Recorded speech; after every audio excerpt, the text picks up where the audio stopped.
Bíblia no livro de Isaías, capítulo de número 55.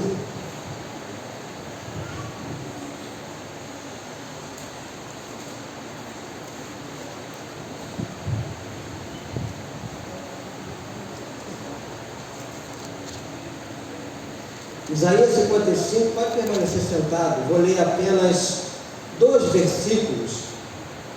Isaías 55, já colocou ali, é o versículo 6 e o versículo 7, que diz assim: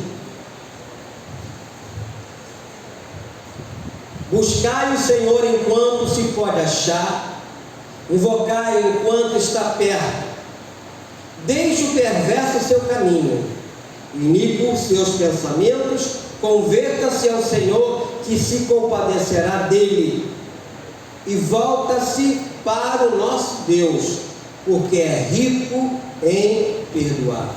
Querido Deus, glorificado seja o Senhor pela leitura da tua santa palavra.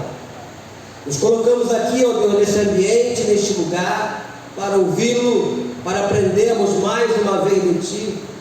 Fale os nossos corações, nos ajude, ó Deus, na compreensão, no entendimento, que não pare nenhuma dúvida sobre nós. Como teu arauto, me coloco nessa brecha. Usa-me, ó Deus, nesta manhã, em tudo que irei falar, em tudo que irei fazer. Que eu não acrescente nada, não tire nada do que está escrito aqui, mas que tudo que acontecer seja para a honra e glória do nome santo do nosso Senhor e Salvador Jesus Cristo. E todo um amém? Amém. Louvado seja o nome do nosso Deus. Quando nós nos preparamos para uma viagem, ao arrumarmos as malas, nós colocamos o quê? As coisas necessárias. E na vida também há muitas coisas que são supérfluas e outras que são essenciais. E lendo aqui o texto, nesse versículo de número 6, há um imperativo aqui, buscar, ou seja, não é uma opção, não é uma alternativa, não depende da minha vontade, é um dever, é uma ordem divina, buscar. Aí faz me lembrar o texto lá de Mateus 11, versículo 28, quando o Senhor Jesus fala: vinde a mim. Ele faz um convite: vinde a mim, todos vós estáis cansados e sobrecarregados, que eu vos aliviarei. Tomai sobre vós o meu jugo e aprendei de mim, que eu sou manso e humilde de coração, e acharei descanso para a vossa alma. Então ele fala no convite: vinde a mim. Aqui está dizendo buscar.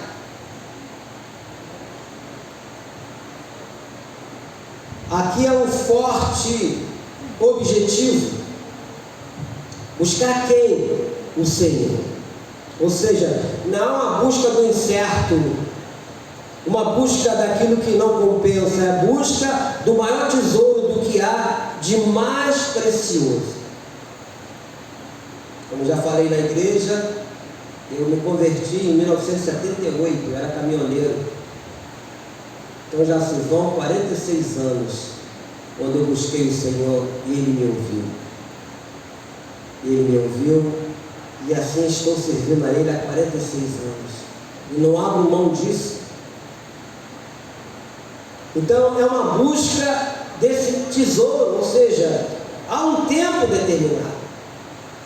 E esse tempo pode acabar na vida de todo mundo, enquanto se pode achar. Não é para deixar para depois, não é para protelar, adiar, porque chegará um tempo na vida de cada pessoa quando ela tentará buscar o Senhor, mas então já será tarde demais. No livro de Hebreus, no capítulo 9, versículo 27, fala que após a morte chega o juízo. Então nós não podemos esperar, tem que ser em vida. Em vida temos a oportunidade, Deus tem dado a oportunidade a todo mundo de buscá-lo, de encontrá-lo, como eu fiz isso há 46 anos, você não sei quanto tempo tem isso, mas na minha vida foi há 46 anos atrás. Enquanto se pode achar. Há essa recomendação. A outra coisa fala de súplica. nesse mesmo versículo 6, invocai, ou seja, é o mesmo que chamar, implorar, suplicar, ou seja, todo aquele que busca esse favor em Deus há de ser atendido. Coloca na tela para mim aí, Lucas, capítulo 23, versículo 42.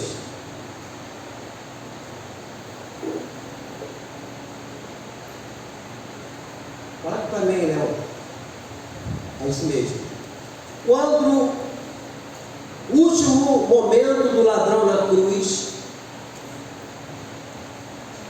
eram dois, um de cada lado, um blasfemava, o outro falou: olha, nós estamos aqui porque os nossos atos merecem, mas esse nada fez.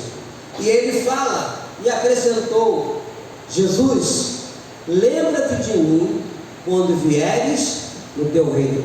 Bota aí o 43. Jesus lhe respondeu: em verdade te digo que hoje estarás comigo no paraíso. Isso aí quebra todo aquele argumento de purgatório. Não existe purgatório. No momento que a pessoa se rende a Cristo, ela passa a ser uma nova criatura, e a garantia é o Senhor que vai dar, que nós vamos estar com Ele para todo sempre. Então essa súplica, né, que você faz, que a pessoa faz, né, quando você fala com o Senhor, Ele responde com um sim. Com um sim.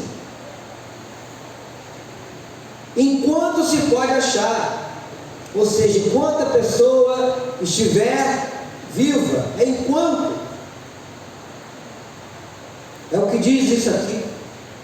Enquanto se pode achar, enquanto está perto em Cristo, Deus está perto, junto, Ele se fez carne, Ele está presente, e de fato Ele está passando, Ele está presente aqui neste lugar, porque é a promessa do Senhor, Mateus capítulo 18, versículo de número 20, quando Ele diz: quando houvesse 2 ou 3 pessoas reunidas no meu nome, ali estou no meio dele. Então o Senhor está aqui, promessa dele, podemos vê-lo, podemos pegá-lo, mas temos que ter essa certeza que Ele está presente, porque o Deus que nós servimos não é homem para mentir.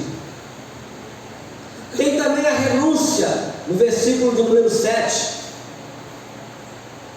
Deixe o perverso o seu caminho. O que é isso? Quem é o perverso? É o pecador, que está vivendo os seus próprios caminhos. E a Bíblia também fala sobre como que essas pessoas vivem e quais são os seus procedimentos. Vamos lá, Leão, Provérbios 4:19. O livro de Provérbios 4, no versículo de número 19, que diz: o caminho dos perversos é como a escuridão, nem sabe eles em que tropeçam. Então nós temos visto aí a quantidade de pessoas envolvidas com tanta coisa errada. Eu tenho dito aqui na igreja que a ordem natural são os filhos sepultarem seus pais. Isso é a ordem natural. Nós temos visto, infelizmente, quantos pais sepultando seus filhos numa idade tenra, numa idade tão pequena. A quantidade de jovens, até adolescentes envolvidos com coisas erradas, né? Vive um momento de escuridão, né? Na mente dele, na visão dele, que eles fazem está certo, mas na verdade é errado. Então a renúncia deixa o perverso seu caminho. É quando ele se converte, quando ele dá um passo para trás e volta para o Senhor. O caminho do perverso é um caminho de escuridão. O iníquo, seus pensamentos, fala aqui, os pensamentos do iníquo são pensamentos impuros, pensamentos que levam a ele ao lugar em que ele vai só ver sofrimento, né? Agora não tenho feito mais, mas no passado eu fazia visita nos presídios, fiz visita no presídio, fiz visita naquelas delegacias centralizadas chamadas de Polinter, né? E você, quando chega nesses lugares, você vê aqueles jovens, a quantidade de jovens, normalmente eles vêm. Acho que a Cátia fez também comigo uma visita uma vez, né, Cátia? A Cátia e o César lá na Polinter da Pavuna, eles vêm de bermuda jeans, camiseta, eles vêm de cabeça baixa, Mas é assim mesmo, o inimigo da nossa alma faz a pessoa andar de cabeça baixa. De cabeça baixa, eles liberam de 10 em 10 para as famílias, né? E ali você vê mãe, vê irmã, vê esposa ali falando com eles naquela situação. E nós fomos lá para orar com um rapaz, né? Conhecido lá, vizinho lá da Cátia. Mas enfim, mas é isso que acontece na vida do iníquo, na vida do perverso. Ou ele morre cedo ou fica preso e perde uma parte da sua vida aprisionado. Se ele ficar 10 anos lá, aqueles 10 anos, nunca mais ele vai recuperar esses 10 anos que ele ficou preso. Ele perdeu. Eu tive tem um sobrinho, né? Que ele ficou 6 anos preso. Esses 6 anos nunca mais, agora acertou a vida dele, está bem, mas ficou 6 anos perdido. Não se recuperou, não vai recuperar esse tempo que ele perdeu. Então hoje é sábio que muitos estão usando suas mentes para projetar e arquitetar o mal. E Satanás tem atuado nas mentes das pessoas. Quando nós falamos da libertação, de libertação, justamente isso, libertar as pessoas dessas coisas ruins. Satanás aprisiona a pessoa, cega o entendimento das pessoas, faz com que elas não consigam enxergar a mão de Deus, não conseguem enxergar que há uma possibilidade, a possibilidade é o Senhor. Aqui fala também de conversão, deixe o perverso o seu caminho, o iníquo os seus pensamentos, converta-se ao Senhor. Conversão é meia volta, vou ver. Quem foi militar sabe o que eu estou falando, né? Você está marchando de um para frente, meia volta, vou ver, você volta. É retroceder seu mau caminho, é mudar, é dar as costas ao pecado, é voltar o seu rosto para Deus. Converta-se a quem? Ao Senhor Jesus Cristo. E é muito claro isso aqui. Não é conversão a uma filosofia de vida, a uma religião, a uma igreja, a um líder religioso. É conversão ao Senhor, é a Ele que nos convertemos. E isso é muito bonito quando uma pessoa se converte ao Senhor, ela passa a ser uma nova criatura, como diz lá em 2 Coríntios 5,17, aquele que está em Cristo, nova criatura é. As coisas velhas passaram, tudo se fez novo. Passa a ser uma nova criatura em Cristo Jesus agora, olhando para Deus. É conversão ao Senhor, é a Ele que nos convertemos. Começa a viver uma nova vida, tudo agora é novo, ou seja, a razão para esta conversão é muito forte. O Senhor se compadece, é o amor de Deus o mais forte motivo para nos convertermos a Ele.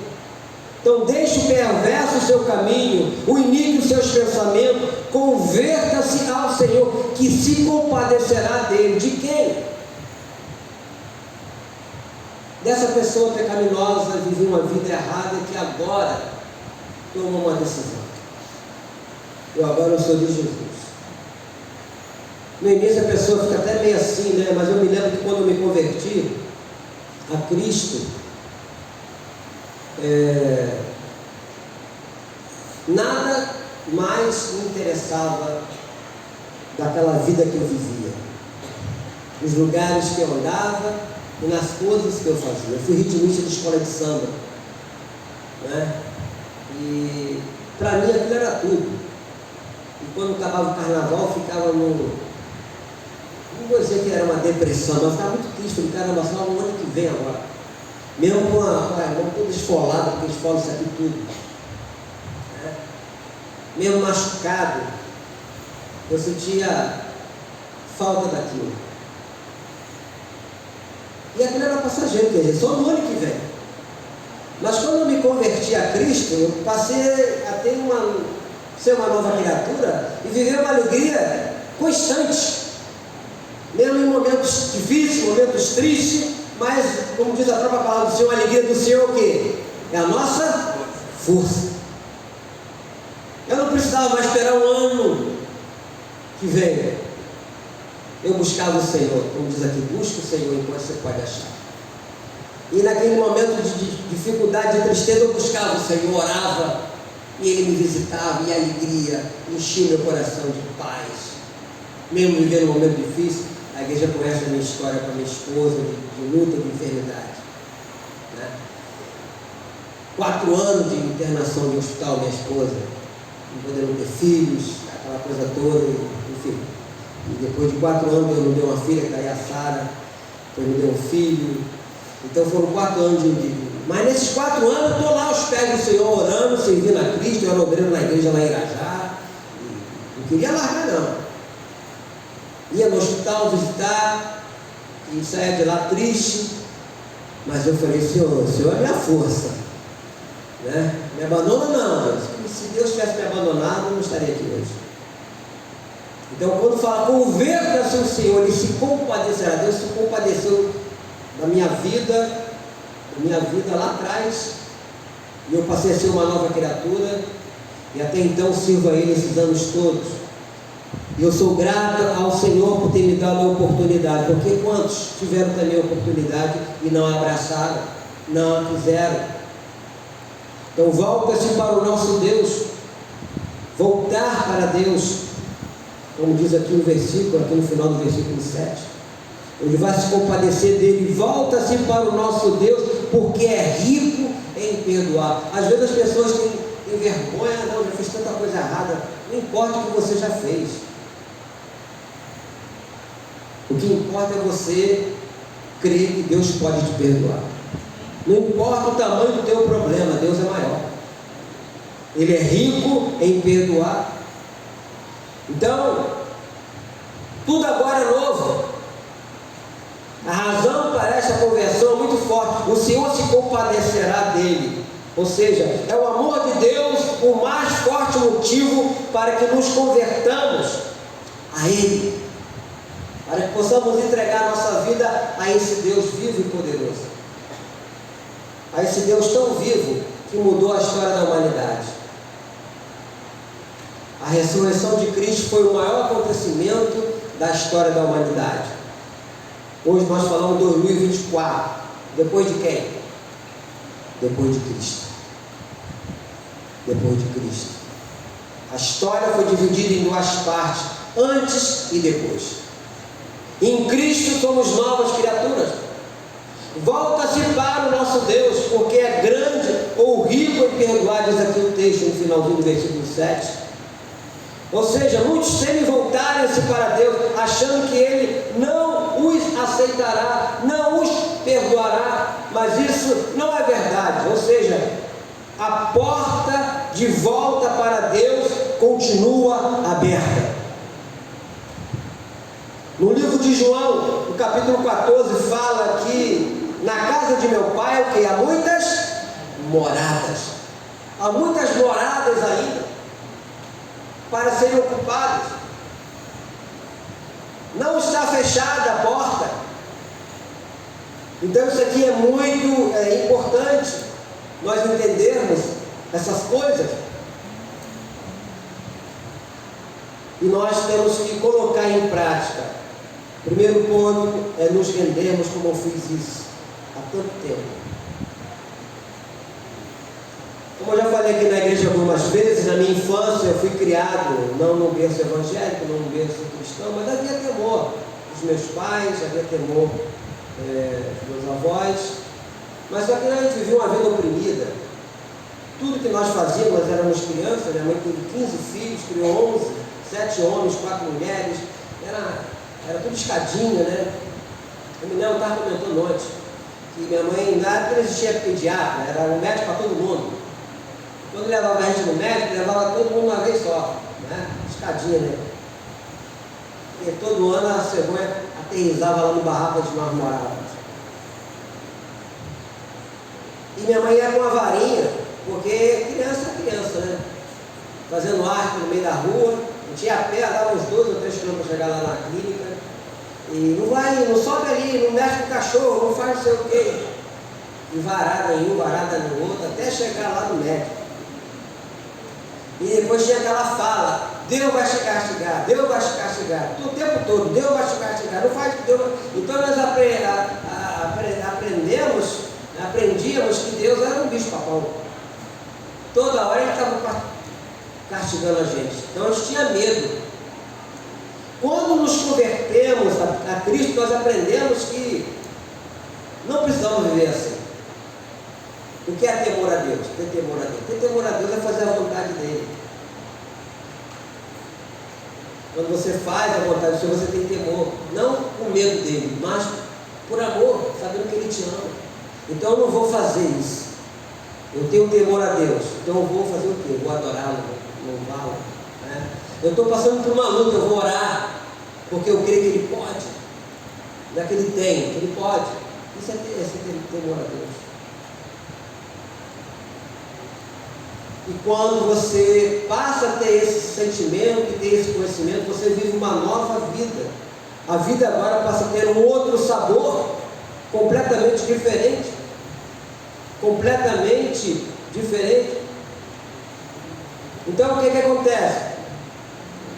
Quando nos convertemos, quando nos colocamos a nossa vida do amor nas mãos do Senhor, deixamos de ser uma pessoa suja, uma pessoa imunda, com os nossos pecados, com os nossos vícios, com as nossas fraquezas, as nossas derrotas. Passamos agora a encontrar o verdadeiro Deus, porque até então nós ouvíamos falar de Deus. Ouvir falar de Deus é uma coisa, ter comunhão com Deus é outra, completamente diferente. É você conhecê-lo de perto.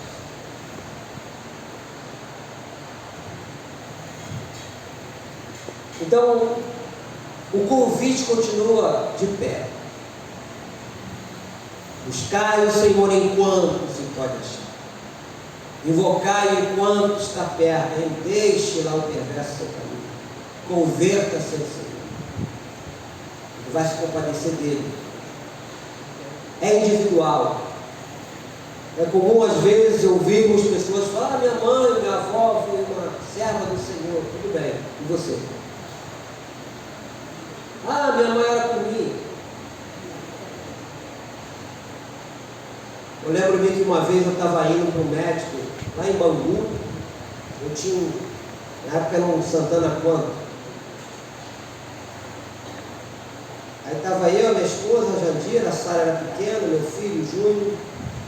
Já tinha passado ali várias vezes, não sei o que me deu lá, eu entrei à esquerda, era contramão. Aí tinha um negócio que eles chamavam de polígono da polícia militar, que era uma barraca, né, os carros de polícia. Aí meu filho, pai, só estou na contramão, eu fui dar ré, o polícia, quando eu cheguei lá, o senhor entrou, eu falei: eu passo aqui sempre, você tem que ver o que tem na contramão. Documento do carro. O seu documento. Eu mostrei meu documento, calhou que o documento do carro estava com IPVA atrasado. Aí ele falou assim: seu documento está atrasado. Não é o que eles fazem para amedrontar o. Eles sabem, o que eles fazem para amedrontar a pessoa. O seu carro vai ser revocado. Assim é que eles fazem.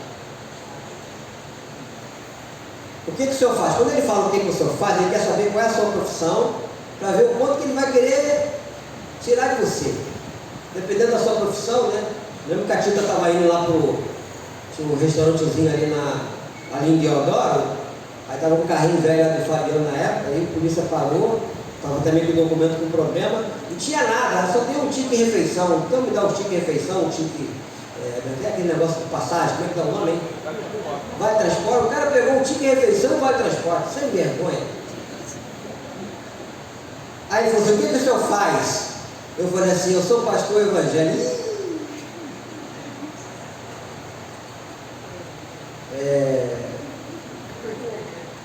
O que o senhor pode fazer por mim? Eu acho que ele estava por cima, né? O que o senhor pode fazer por mim? Aí eu falei assim: a única coisa que eu posso fazer é orar por você. Aí ele falou assim: mamãe é crente, ela já ora por mim. Eu falei: e você? Ele: estou afastado do evangelho. Quando ele falou que estava afastado, eu fiquei por cima. Eu falei: mamãe, que está afastado, trabalha num lugar desse perigoso aqui, exposto. Você se afastou do caminho? Como é que é, pastor? Não sei o quê. Aí ele começou a ficar por baixo, eu fiquei por cima. Aí comecei a falar de Cristo para ele. Então ora por mim, ora por mim.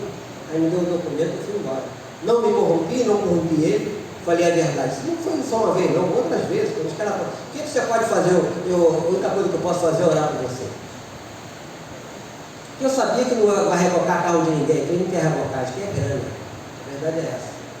Então você tem que falar a verdade. O cristão, depois que ele se converte, ele tem que falar a verdade, mesmo que essa verdade possa trazer algum prejuízo de momento, mas Deus vai te honrar lá na frente. Deus vai te honrar lá na frente. Então, conselho que eu dou a todos: vai rebocar, reboque, cara, mas não se corrompa e nem corrompa ninguém. Pode até piorar a tua situação. Não fale mentira, porque o pai da mentira todo mundo sabe quem é. Então nós vemos aqui que Deus faz esse convite, dá essa oportunidade a toda e qualquer pessoa. Volte-se para o Senhor. Foi isso que eu fiz há 46 anos atrás. E não me arrependo. Não era desejo do meu coração ser pastor. Nunca pensei isso na minha vida. E nós estamos aqui servindo a Cristo nesse lugar, 38 anos vai fazer em outubro. Não é? Mas eu louvo a Deus por tudo isso, porque eu entendo que Deus é que dá o descanso, que dá o alento. Ele é que vai me guardar e tem me guardado. Nada acontece na minha vida, entendo, sem a permissão do Senhor. Então, o primeiro ponto, o primeiro passo é a pessoa desejar no seu coração. Se tem alguém que ainda não fez isso, você pode fazer isso na sua própria casa, no seu lugar secreto. Porque o Deus que nós servimos é um Deus onisciente, sabe de todas as coisas. É um Deus onipresente, está em todos os lugares. É um Deus onipotente, pode tudo. Mas Deus é tão maravilhoso. Eu amo a Bíblia, a palavra do Senhor, porque Ele não nos força nada, Ele só faz o convite. Se a pessoa aceitar o convite, aí Ele vai começar a fazer uma metamorfose na vida da pessoa, que é a transformação. Isso vai de uma maneira paulatina. Cada dia você sobe um degrauzinho, vai assim. Até hoje eu estou aprendendo. Às vezes, quando você pensa que já viu de tudo, sempre aparece alguma coisa diferente. Mas uma coisa eu sei: Deus não mudou. Como diz em Hebreus capítulo de número 13, versículo de número 8: Jesus Cristo ontem e hoje é o mesmo e o será para sempre. Então Ele não mudou. O ser humano que é volúvel, o ser humano muda. Alguns que já se renderam a Cristo, já experimentaram da bondade, do amor, do perdão do Senhor, já foram abençoados de várias formas por Deus, e de repente deram um tchauzinho: tchau, tchau, agora eu resolvi meu problema, as minhas contas estão pagas, as coisas, a minha saúde está tudo bem. Aí abandona. O ser humano é assim, Deus não. E mesmo assim Deus continua com as suas mãos estendidas, dizendo: vinde a mim, todos vós, estás cansados, sobrecarregados, eu vos aliviarei. Lá em Mateus capítulo 11, 28. Deus continua esperando que a pessoa tome a decisão. O ladrão não faz isso. Em João 10:10 o Senhor fala que o ladrão vem para quê? Matar, roubar e destruir. Ele não pede licença, porque ele é ladrão. Ele entra, falando de uma maneira figurativa, o ladrão representando o diabo. Ele entra na vida da pessoa e faz uma arruaça e destrói a vida da pessoa. Começa a trabalhar na mente da pessoa primeiramente e depois ao seu redor. Por isso que eu falei da conversão e da libertação. Em Cristo, Ele preenche a nossa vida e não tem espaço nenhum para esse ladrão entrar, porque a casa está ocupada com a presença do Espírito Santo. Amém? Essa casa está ocupada agora. Ninguém mais entra no seu Senhor. Ele já ocupou todos os lugares na minha vida, na minha mente, no meu coração, não é? E o que Ele me faz agora é fazer o bem às pessoas, é desejar o bem às pessoas, mesmo até interessante. A Bíblia tem coisas interessantes até que o Senhor Jesus nos ensina. Se o teu inimigo tiver fome, ele fala o quê? Dá uma comida com chumbinho? Não. Se ele tiver fome, dá o quê? Dá de comer. Se ele tiver sede, bota veneno na água? Não. Dá de beber. Então em Cristo nós fazemos isso. Eu me lembro uma vez que eu estava indo para o trabalho, às 5 horas da manhã, e um irmão em Cristo, já era um senhor, e aí nós estávamos conversando no ônibus, em pé no ônibus, ele falou tanta coisa errada. Eu falei, não, ele não concorda com esse negócio de agora lá, o preso rouba, mata e você vai lá visitar ele. Eu falei, mas o Senhor manda fazer isso, visitar o preso, o órfão, a viúva. Ah, mas eu não concordo. Eu falei, então você não está concordando. Ele falando alto, querendo falar baixo, ele falando alto, dentro do ônibus. Mas eu não concordo com isso. O outro, um senhor já falecido, né, o senhor Ulisses. Imagine você, novo convertido, conversando com uma pessoa de 40, tipo eu, vamos dizer assim, 46 anos de cristão. Ele, na época, ele era 45 anos. Ele falou, lá na terra do meu pai era um senhor alto, escuro. Lá na terra dos meus avós, lá na África, lá não tem esse negócio, o cara roubou, corta uma mão. Se roubou de novo, corta outra mão. Eu falei assim, mas onde está escrito na Bíblia? Ah, mas teria que ser assim. Eu falei, você vai mudar a Bíblia? E eu, novo convertido, hein? Ensinando a ele, 45 anos. Eu falei, você vai mudar a Bíblia? Eu não vou fazer isso. Não existe isso. Eu não vou dizer que eu fiquei frustrado, foi triste de conversar com uma pessoa de tantos anos e desejar o mal da outra pessoa. Não é isso que a Bíblia ensina a gente. Não é? Até porque lá no livro de Colossenses 4 fala, portai-vos com sabedoria para com os que são de fora, né? Que a palavra seja sempre agradável, né? Temperada com sal para saber responder a cada um. A palavra tem que ser assim. Ah, mas a pessoa me ofendeu. Fique quieto, não responda ela, vira as costas e vai embora. Foi isso que Jesus falou. Se você for numa casa, a pessoa não te receber, tu vira as costas e vai embora.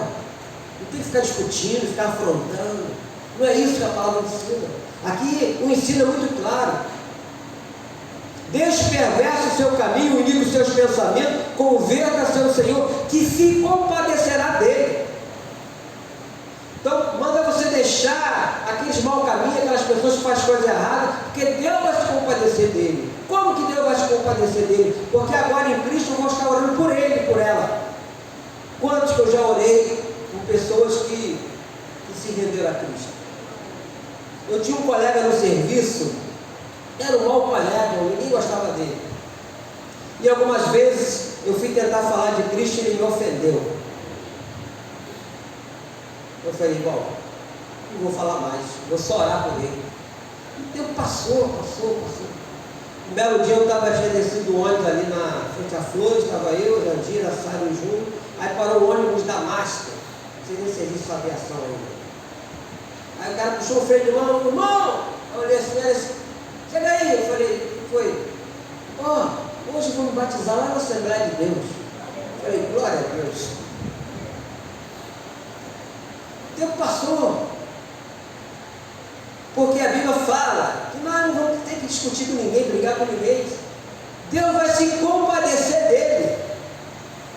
A minha oração foi, Senhor, abre o coração dele, abre a mente dele, tem misericórdia dele. Né? É o que a Bíblia nos ensina, queridos. Talvez você conheça alguém que faça diferente ou faça errado. Não essa pessoa. Mas faça conforme está escrito. Faça conforme está registrado aqui. A Bíblia, ela não tem a palavra de Deus. A Bíblia é a palavra de Deus. Você já parou para pensar? Eu já falando isso aqui, vou falar de novo. Qualquer livro que você comprar, preste bem atenção. Qualquer livro. Aí está lá o autor daquele livro, né? Dando autógrafo, né? Dedicatório. A única coisa que você vai levar do autor para casa é a sua dedicatória. O único livro que o autor vai junto com você é isso aqui. Esse é o único que você adquire e o autor vai junto com você, porque é a palavra de Deus. Não é isso? Então aqui está o manancial. O que você pensar está aqui. Nós sabemos que existem muitas coisas que se fazem em nome de Deus por aí, mas essas pessoas um dia vão ter que prestar conta ao Senhor. Isso é problema dela. Mas Ai daquele que acrescentar um tio, ou tirar um tio da palavra do Senhor. Eu espero que essa palavra tenha surtido efeito no seu coração. Obrigado, Ademar. E que se você ainda não fez uma aliança com Cristo, no momento, Deus está te dando essa oportunidade hoje. Queria que a igreja, com vossa cabeça, queria orar, querido Deus. Pai Santo. No nome de Jesus Cristo, queremos te agradecer pela tua palavra ministrada nessa manhã. Por sabermos, ó Deus amado, que a tua palavra ela nunca volta vazia. Ela é como espada de dois gumes que penetra juntas e medulas. É a espada, ó Deus amado, cortante, que vem de encontro a cada necessidade, que adentra os nossos corações. E que também, ó Deus querido, muda nossas mentes. Que esta palavra desta manhã possa, ó Deus amado, encontrar terra fértil. E que, ó Deus, todos nós sejamos incluídos, todos nós, no plano da salvação eterna. Que o Senhor nos capacite com sabedoria, com discernimento do Espírito, para que possamos continuar a viver de fé em fé e de glória em glória. E que em nenhum momento venhamos a nos afastar da Tua presença. Pai querido, nós conhecemos pessoas que vivem uma vida na iniquidade. Tenha misericórdia dessas pessoas. Sabemos que, como lemos aqui neste livro, o Senhor vai se compadecer dessas pessoas. Eu quero colocar, ó Deus amado, em Tuas mãos a minha parentela que ainda não se rendeu a Ti, a parentela dos meus irmãos aqui também, os nossos amigos, conhecidos, que ainda não tomaram essa decisão, porque entendemos também que amanhã pode ser muito tarde. Deus querido e Pai de amor, prepare o nosso coração para que possamos participar da mesa. Perdoe os nossos pecados, tenha misericórdia de nós e nos permita nos alimentarmos, ó Deus amado, do Senhor, porque o Senhor mesmo disse lá no livro de João 6, a partir do versículo 50, que todo aquele que comer da tua carne e beber do teu sangue tem parte contigo, e o Senhor vai ressuscitar no último dia. Nós queremos ser ressuscitados no último dia, por isso que vamos participar da mesa do Senhor. Nos ajude, Espírito Santo. Peço isso no nome do Senhor Jesus. Chamar aqui o pastor